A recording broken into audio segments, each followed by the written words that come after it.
I think all of us here are relatively ambitious people. I'm surely quite ambitious. And in the midst of all of that, I tend to forget about my own needs. So, what would your advice and guidance be? How does one have a successful professional life while also maintaining a healthy personal life and, taking care of our own wellness? Well, what we call as ambition is a very constipated expression of fundamental human longing. When I say fundamental human longing, doesn't matter who you are, what you want to be something more than what you are right now. Hello? Hello?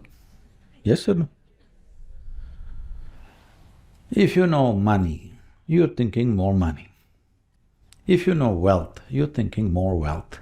If you know power, you're thinking more power. If you know knowledge, you're thinking more knowledge. If you know pleasure, you're thinking more pleasure. Doesn't matter what, currency may be different from person to person, but everybody is longing to be something more. So whatever that something more that you're longing for right now, suppose we fulfill that for you right now, are you fulfilled for life? Hello? No. You want something more. Okay, that also will do it. Are you fulfilled? No. That also will fulfill the next one. Are you fulfilled? No.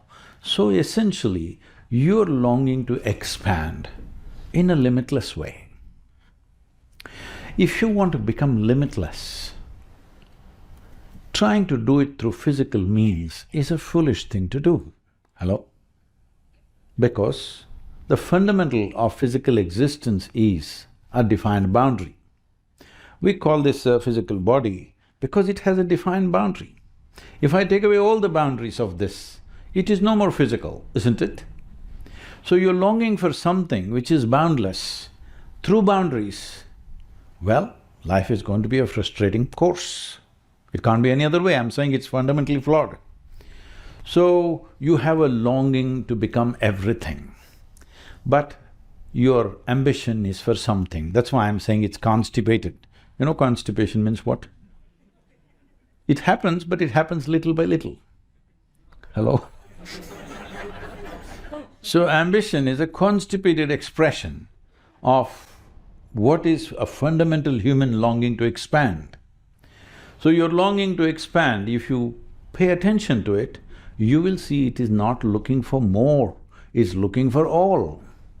Hello? When you're looking for all, you can't call that an ambition because you cannot have all in terms of physical having, all right? But you can make everything yours, nobody to stop you. Do you know this? I have made all of you mine, not without your permission. Is that okay? Whether you give me permission or not, I don't care. I've anyway made you mine. Can you stop me? Hello? Can you stop me? No, you think if somebody has to be yours, you have to marry them or you have to beget them or something else must happen. You need a legal paper that they belong to you. No, this planet can be yours, isn't it? Hello? This universe can be yours. It's just a question of, will you allow your consciousness to expand or will you keep it constipated? So first of all, that is ambition.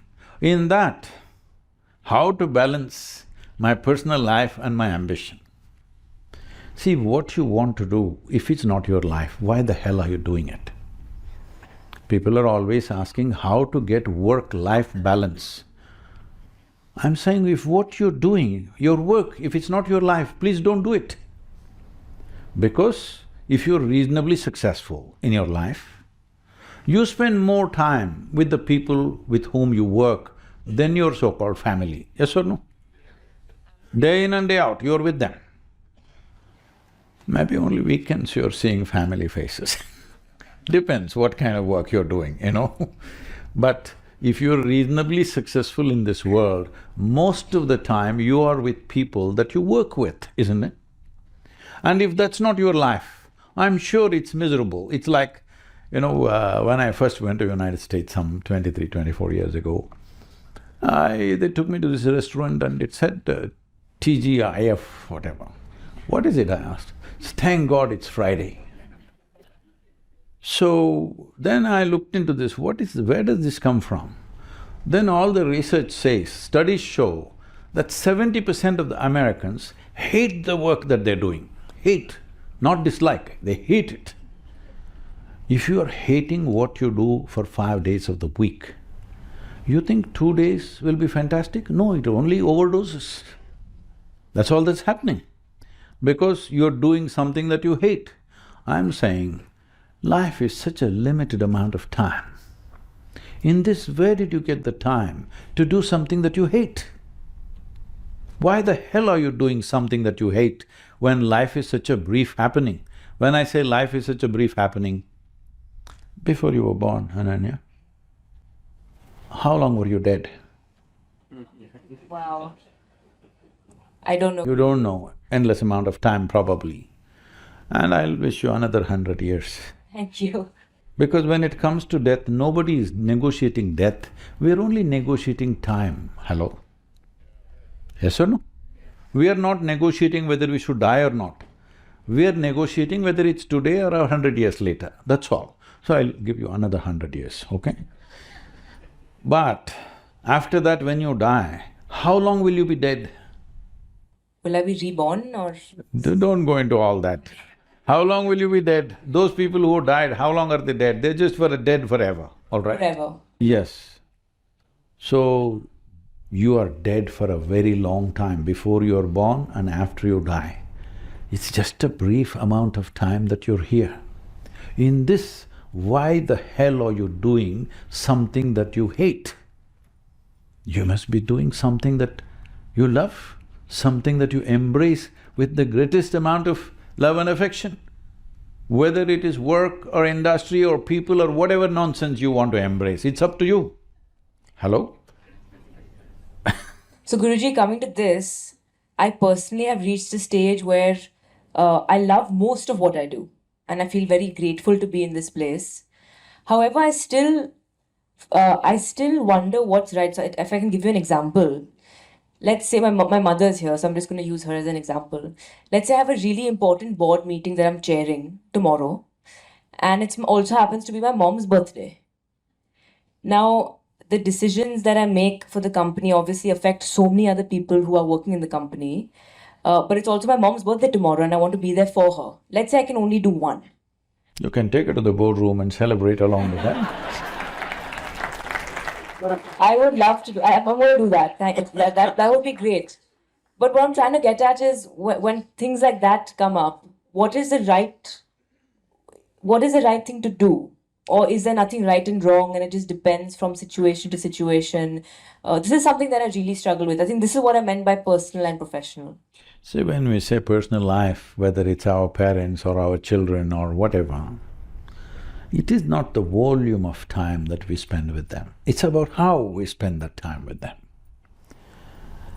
So I've raised my daughter with my little finger of involvement only, but she thinks I've been a fantastic parent to her, all right? That's her experience and that's all that matters. I know I only let my little finger involve myself with her because rest of it was all involved with my work. But with little finger you can do a lot. It is the quality of what you do, it's not about how much you do.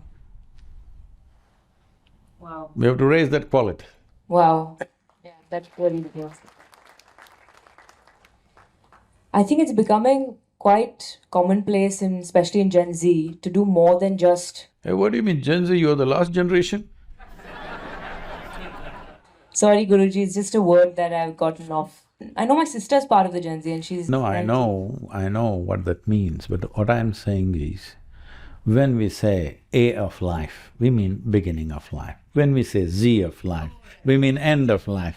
When you say I'm Gen Z, it's not sounding good to me.